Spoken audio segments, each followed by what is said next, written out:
Nós sabemos que tem uma investigação aí contra Bolsonaro, contra mais algumas dezenas de pessoas, por joias que ele recebeu de propina de ditadores árabes e que ele vendeu nos Estados Unidos. Algumas ele vendeu, outras ele tentou vender. Ele mandou seus ajudantes de ordens fazerem isso e entre esses ajudantes de ordem estava um que não tinha o cargo oficial de ajudantes de ordem do Bolsonaro, mas era o pai dele e que tinha uma teta muito grande para mamar lá na Apex. Não é uma estatal, mas é um órgão aí do governo que fica em Miami, com verba de 1 bilhão por ano para roubar, que era o General Cid.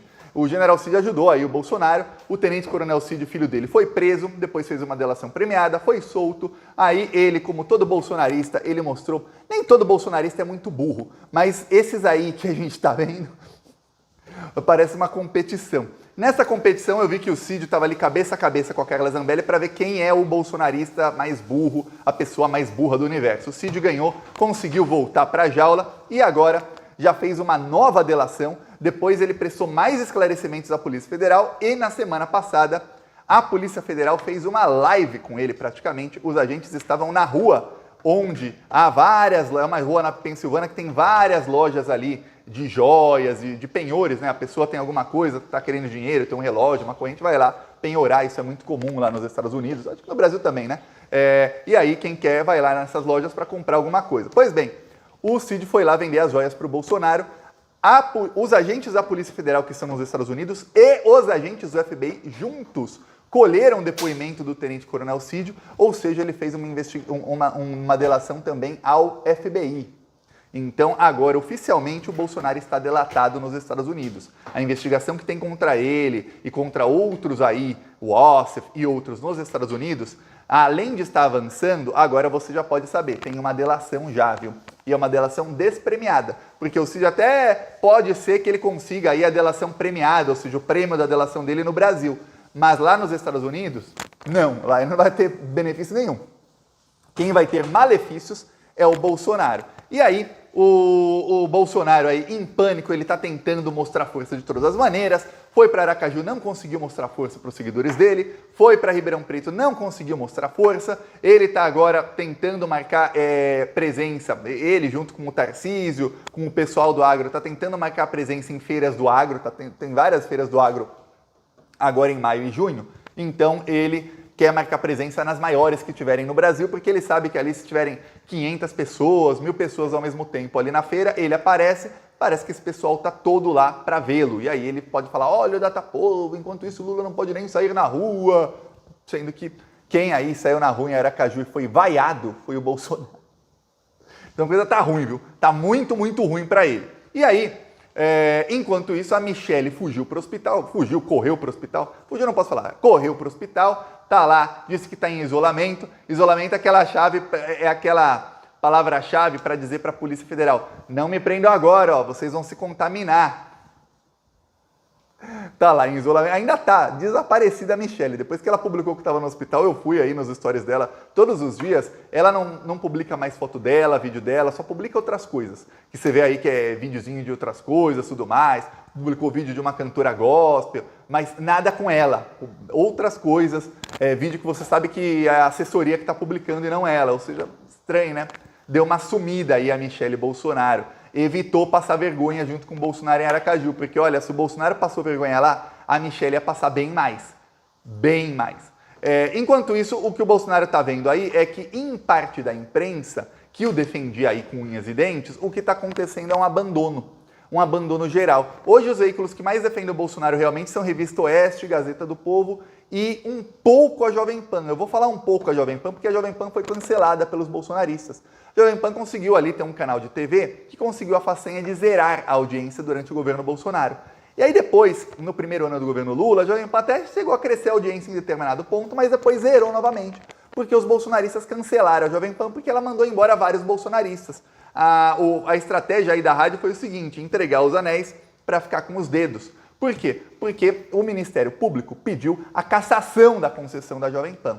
E aí, começou aí um inquérito. Nesse inquérito teve um determinado momento em que a Advocacia Geral da União, o Jorge Messias do governo Lula, tinha que opinar no inquérito e ele pediu novamente a cassação da Jovem Pan. A primeira manifestação da AGU foi uma manifestação dizendo, tem que ter a punição, mas não dizia a cassação.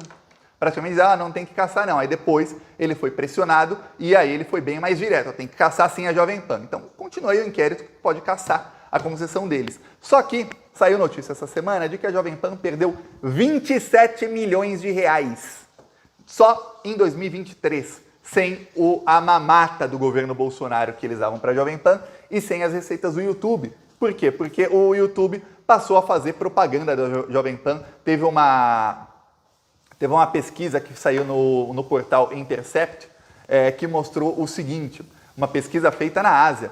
Eles entraram na página inicial do YouTube 100 vezes com computadores que não tinham ali acessado nunca o YouTube. Ou seja, o mesmo computador pode fazer isso muitas vezes. Você entra lá, limpa o cache completo do computador, que é ali não é o histórico não, é mais do que o histórico. Limpa tudo e entra novamente. E aí eles perceberam que entrando com um endereço de IP do Brasil, ou seja, um brasileiro entrando no YouTube, se entrasse 100 mil vezes, em 75% das vezes, a primeira coisa que o YouTube ia mostrar para a pessoa era conteúdo político de extrema-direita. E a campeã de ser mostrada no YouTube era a Jovem Pan.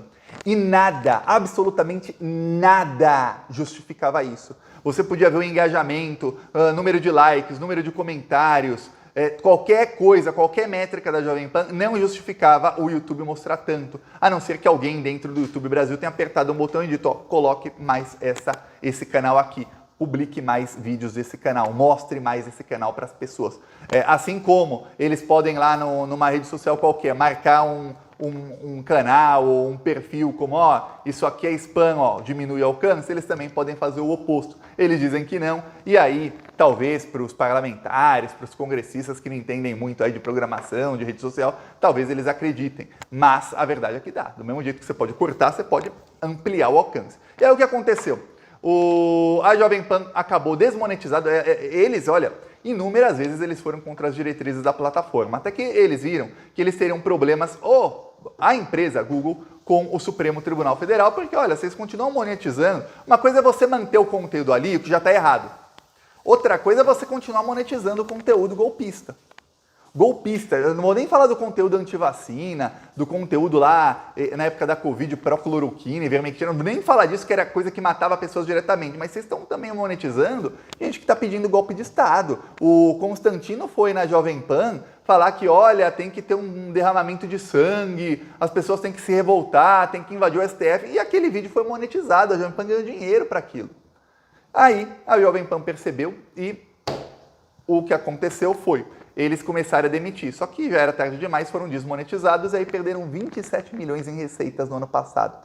E aí a Jovem Pan teve prejuízo histórico no ano passado. Ou seja, lembra que eu falei que o operacional da Rede Globo dá prejuízo? Eu falei, olha, a Rede Globo operacional, tem lá a Rede Globo de produções, Projac, telenovelas, Big Brother, futebol, Brasileirão, etc, etc, etc. Aquilo tudo dá prejuízo. Prejuízo de quase 1 bilhão por ano. Essa é a Rede Globo, tá? A Rede Globo só deu lucro no ano passado porque eles fizeram operações no mercado financeiro. Essas operações eram 2 bilhões de lucro, por isso o prejuízo da Globo se transformou num lucro. Ou seja, se não fosse operação no mercado financeiro, ou seja, fazer trading, a Globo teria prejuízo. A Jovem Pan, mesmo com essas operações aí, mesmo com isso, a Jovem Pan tem prejuízo.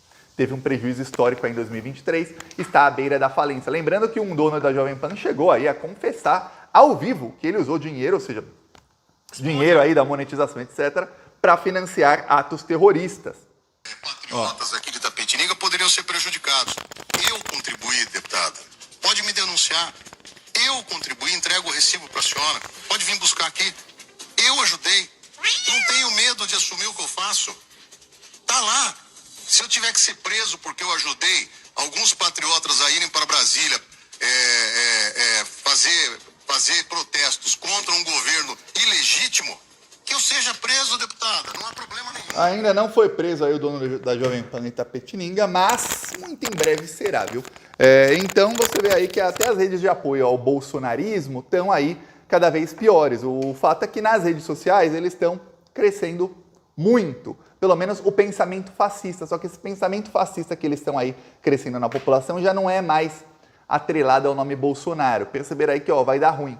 Vai dar ruim porque saíram matérias aí nessa semana na imprensa mostrando o seguinte, a Polícia Federal tem um calendário.